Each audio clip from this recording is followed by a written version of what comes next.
and unsurpassed, penetrating, and perfect Dharma is rarely met with, even 100,000 million kalpas.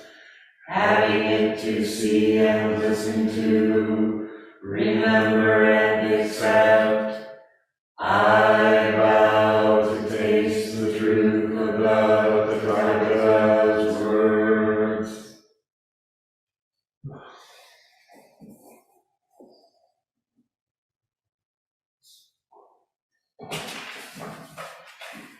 Good morning, everyone. There's a few of us here today, and there's a few online. This is day after Christmas. Just before I start, I want to do a reminder. I want to invite everyone to a priest ordination ceremony that will be held here in the Gendo on January 9th after our morning service. I think it'll begin about 9:30. I don't know if we'll be doing it on Zoom, so hopefully people can make it. No. We're not going to be doing it on Zoom, so hopefully everyone can make it. If not, you'll be in my thoughts.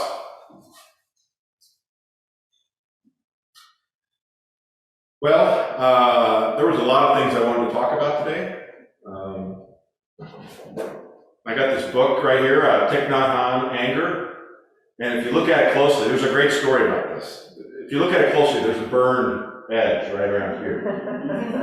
And I think there's really only one person that knows about this besides Tina and I, and that is Brandon. So I think it was the first pandemic shutdown service that we held at our house.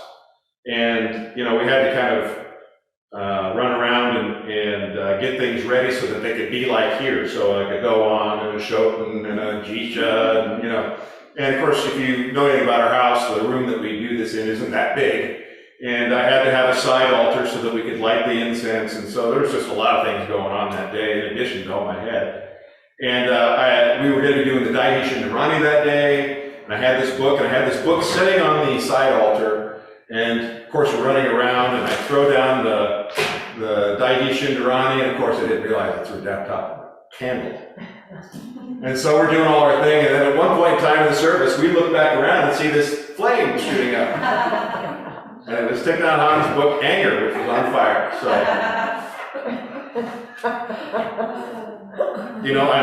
I'm grateful to be able to look at things like that and laugh. I'm grateful to be able to look at things like that and share. I want to talk about a topic that I've been working on recently. I want to talk about gratitude. As many of you know, we live in a polarized world, and that's just stuff that really doesn't matter. I mean, it does, but then there's our personal lives and our interactions as well that we have. Emotions like anger and jealousy and regret and resentment are common negative experiences that we have. Over the past year, I've given a number of talks that were inspired by things that I am experiencing personally. I talked about the idea of self or no self, the quality of resilience, the idea of cultivating patience, and, my favorite, which is always talking about meditation. And all these things are part of my practice. Today I want to talk about gratitude because it's been on my mind a lot lately. It's easy to get distracted by day-to-day life and to miss what is happening right at our feet. It's particularly easy to lose sight of gratitude and being grateful for things that you have. I really think gratitude is really about recognizing dependent origination, emptiness, how everything is connected. What do you be grateful for? In the Anguttara Nikaya, the Buddha said, "These two people are hard to find in the world." Which two? The one who is first to do kindness, and the one who is grateful and thankful for the kindness that is done. Often we're told to count our blessings and our good fortunes. I know I was raised on that. But in Buddhism, we are taught to be grateful, period. Gratitude is cultivated as an intention, not something that is dependent upon the outcomes of our conditions. You can't only be grateful when great things happen in our lives. Every moment is teaching. Gratitude helps develop patience. I talked about patience earlier this year. It's one of the things that I've been really working hard on. Gratitude is one of the paramitas of perfection. I believe I talked about that in October. Psychologists have demonstrated a link between gratitude and patience. They've found that people with a strong sense of gratitude are more likely to be able to delay gratification, passing on a small reward now in favor of a greater reward later. Gratitude is also an antidote to greed. Greed often comes from a sense of not having enough, or at least not having as much as everyone else, or missing out on something that somebody else has. Gratitude assures us that we have enough. Greed and gratitude cannot peacefully coexist. Gratitude is tied to mindfulness. To be mindful is to see the world as it is without judgments. It is a way of responding to the world rather than just reacting to it. Gratitude helps us be fully present and attentive to our surroundings. Zen teacher Norman Fisher goes even further and has said that the lack of gratitude means that we are not paying attention and ultimately taking our existence for granted. He goes on to say, we take existence for granted. We take it as a given, and then we complain that it isn't working out when we want it to. But why should we be here in the first place? Why should we exist at all? To cultivate gratitude, one key element is maintaining a meditation practice. And by the way, don't forget to be grateful for the practice. Mindfulness and gratitude go hand in hand. A good way to strengthen mindfulness is to set aside some time every day to fully engage in it. When you find yourself distracted about things going wrong, take a moment to try to see what's going right. There's a chapter in here called Your Heart Sutra. I want to read just a small section of it. I thought it was ingenious. This is Anger by Thich Nhat Hanh. There are moments when we feel very grateful for people in our life. We deeply appreciate their presence. We are full of compassion, gratitude, and love. We have experienced moments like this in our life. We feel so grateful that another person is still alive, that they are still with us, and that they have stood by our side as friends and family over difficult times. I would suggest that if such a moment happens again, take advantage of it. To truly profit from this time, withdraw to a place where you can be alone with yourself. Don't just go there. Don't just go to the other person and say, I'm grateful you were there. That is not enough. You can do this later.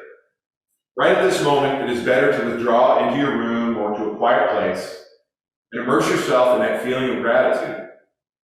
Then write down your feelings, your gratitude, your happiness, in half a page or one page. Do your best to express yourself in writing or record yourself on tape. This moment of gratitude is a moment of enlightenment, of mindfulness, of intelligence. It is a manifestation from the depths of your consciousness. You have this understanding and insight in you.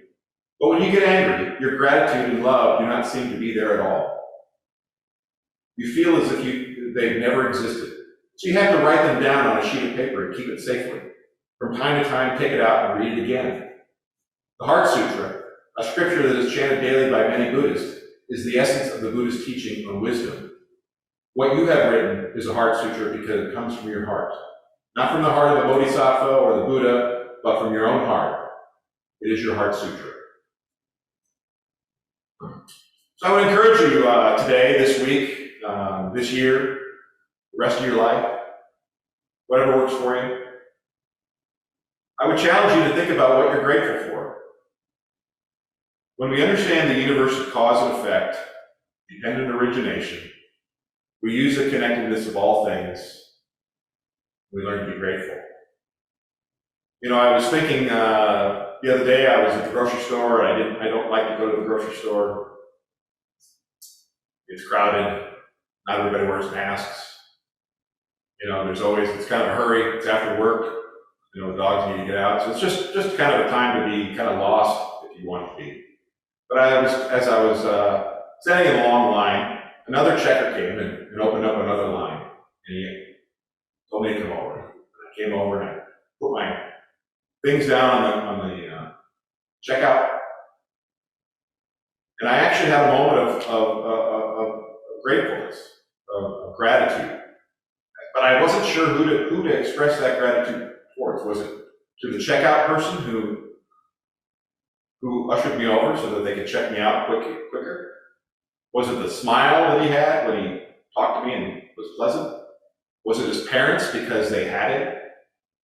Was it the grocery store owner because they made food available to me?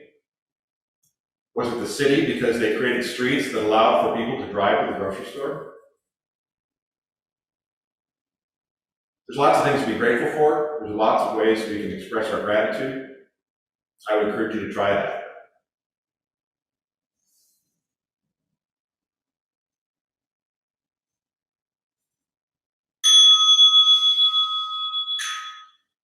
May the merit of this penetrate into each thing in all places, so that we and every sentient being together can realize the Buddha way.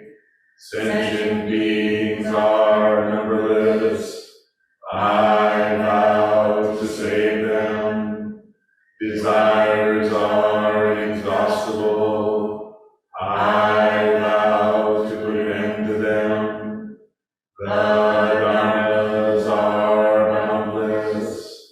I vow to master them. The Buddha way is unsurpassable.